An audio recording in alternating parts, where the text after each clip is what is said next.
Hey guys, Phoenix here, and welcome to my Unholy Death Knight guide for 5.3. In this guide, I'm gonna show you talents, glyphs, enchants, gems, reforging, stat priority, and some short advices to your pet control. The talents I've chosen are Tier 1, Rolling Blood. The pros are spread diseases with blood boil instead of pestilence, much easier than pestilence, which spreads all diseases without having to target specific enemies. More AoE damage and node coverage. The cons are, may break CCs if not used correctly. Be sure to use Blood Strike at the right time instead in order to avoid this. Tier 2, Lichborn. Lichborn is the go-to talent for this tier. It provides anti-fear and charm effects and a great self-heal as well. You should make a macro for the self-heal to target yourself with the Death Call, and a cancel aura macro to avoid the CC of priests and paladins. Tier 3, Asphyxiate. The pros are 5 second stun or silence on a 30-second cooldown, great synergy with select allies like Shadow Priests and Boomkins for instance, allows you to use Remorseless Winter with a higher chance to CC chain, and the cons are shares diminishing returns with other stun dependent classes as well as your ghoul stuns. You don't have Chillblains or Death Advance. Tier 4, Death Pact. The pros are instead instant heal, almost no resource costs, and anti-burst heal against Frosty Case, Hunters, Red Paladins, and stuff like that. The cons are sometimes it feels like the health you gain is immediately gone as soon as you are healed, with the crazy amount of damage in the game right now. If not used properly, you may end up killing your ghoul if you don't keep him healed with dead calls, which means you have to use another cooldown to bring him back. Assuming Raise Dad isn't on cooldown for another reason already. Tier 5, Blood Tap. The pros, more direct control over your death runes, potential to line up more necrotic strikes or other abilities the moment you need to. Tier 6, Desecrated Ground. The extra trinket, lingering anti-CC effect. Optional for RPGs, Girlfriend's Grasp. It has a large group synergy, but has been nerfed in 5.3, now only grips in a total of 4 player targets, still grips in all pets.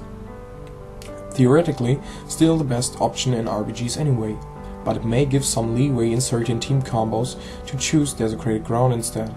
I suppose if you're not running with a Frost Mage or Balance Druid, you may not take Girlfriend's Grasp at all. Major Glyphs, Death and Decay. Situational, if you spec into Chillblains then you won't need this. Useful with DA and Asphyxiate, though if you find you're like in a snare. Still, there are better options. Death Coil, also situational. Hardly anybody uses this one, but could potentially be useful. There are generally better choices. The Icebound Fortitude. Since the damage reduction of IBF is love-able, this glyph gives you twice the sunbreaking effect in the same amount of time as it would be unglyphed. Use this against stun-heavy teams. The Icy Touch, enemy buff purge, great when used with Chillblains. Will also convert Frost Runes to Death Runes, purges Hand of Freedom, Ice Barrier, Shields, Hearts, Ghost Wolves, and so on. Doesn't purge Ice Block or other total immunity buffs. Strangulate, 2 extra seconds of silence on an enemy is self-explanatory. Use it against caster cleaves and to, of course, shut down healers. Pestilence, good for either RPGs or arenas depending on whether or not you want to spread diseases further. Anti-magic shell. Use this in RPGs sparingly or against heavy caster cleaves. Usually when you pop AMS, the enemy will switch off from you if they are smart. Bit of a tricky situation. I generally don't use it unless I know I'm doing one-on-one or I will get focused in an RPG. Dark Simulacrum. Solid choice for world PvP, random PGs, and in arenas against CC heavy teams, for example mage teams. If you cast Dark Sim on a mage you will get something really useful. Be sure to sweat this out if you're going to fight something without mana. Shifting Presences. Now that conversion has been buffed, this glyph can be a great choice for when you will be needing to stance. Especially in patch 5.3 we can get sudden doom procs in Unholy Presence, and when you go into Blood Presence you will have a nice pool of runic power to use conversion with. and you won't have to dump runic power and waste time. Enduring Infection, coming up in 5.4. If you're going up against an enemy that is able to constantly dispel your diseases, this glyph will make up for the 15% disease damage reduction very quickly by making your diseases irremovable through dispels. Otherwise, it's useless against enemies that cannot dispel them.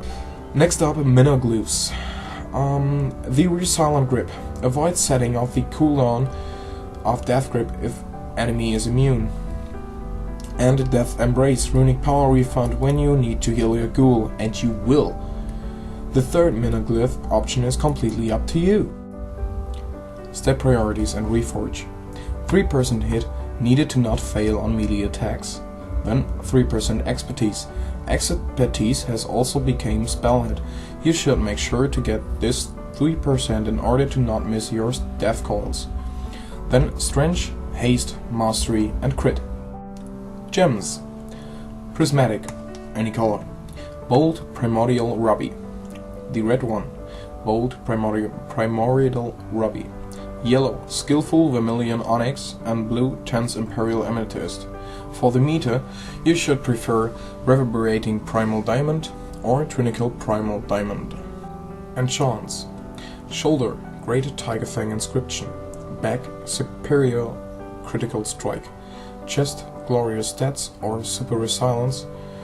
Bracer Exceptional Strength. Gloves Super Strength. The belt Living Steel Belt Buckle. Legs Anger High Leg Armor. Boots with Pandaren Steps. And the weapon with the rune of the Fallen Crusader. Let's take a look over specific abilities, non-talent abilities and their proper uses and functions. I will limit this only to abilities I feel need some sort of explanation. Abilities not on this list are straightforward and don't need much of an explanation. Icy Touch can now be used to convert frost runes to death runes, great when used with the Icy Touch glyph, as well as the Chillblade's talent. Blood Strike, used to convert blood rune to death rune, when you can't use Blood Boil, which may break CCs. Otherwise, don't use this. It doesn't hit for much. Death Strike. This ability is more useful than most people give it credit for. It may not heal for too much, but it can save your life. Don't be afraid to pop Empower Rune Weapon to use Death Strike a few times if it means the difference between life and death. Festering Strike. Increases duration of Frost Fever and Blood Plague on target and converts Frost or Blood runes to death runes. Horn of Winter. Use this when it comes off cooldown, it gives you free runic power. Icebound Fortitude. This ability does break stuns, meaning you can use it while stunned. The 20% damage reduction is pretty pitiful, but fairly useful, let's be honest. You will be using this only to break stuns and that's about it. Necrotic Strikes. Your go-to ability for when you have death runes to spend. Even using this ability without stacking it to high amounts is useful, because you're still negating enemy healers and applying the casting debuff. Outbreak. When your Rod FC buff procs, and if you're human, when your extra trinket buff procs, that's Unholy Strength and Call of Victory, be sure to pop Outbreak and give a quick Blood Boil. These procs will immediately increase the amount of damage your diseases deal. Plague Strike. Easy disease reapplication. When specced into Chillblains provides 50% snare. Scorched Strike. If you know the enemy won't be healing themselves or receiving heals from others, this will take priority over Necrotic Strike, since it deals more damage. And the Soul Reaper, Aura Execute. Be sure to use it when the enemy will dip below 35%, and if the target dies before the damage pops, you will receive a generous haste bonus for a short time. You can also stack a few necrotic strikes on top of this ability in order to better guarantee the enemy won't be healed above 35%, which would negate the spell's effect. Unholy Frenzy no longer breaks CCs. And finally, Strangulate. Strangulate is now off the global cooldown, meaning we have an extra second of silence when we use it. Your to me and you. Being able to properly control your ghoul is one of the most important aspects of being unholy. Put your ghoul on passive, and then macro in /pet attack into some abilities like Festering Strike or something else.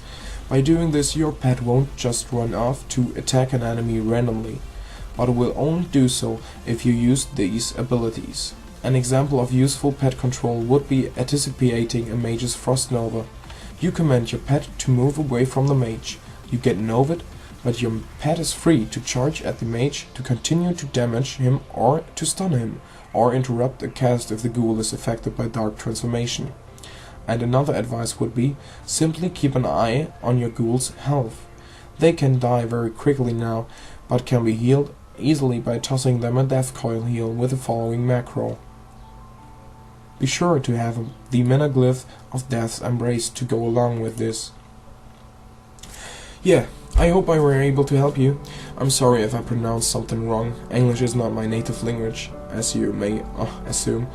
But even though, if I was able to teach you something, just leave a comment, like, or maybe subscribe. I would appreciate that. As always, thanks for watching.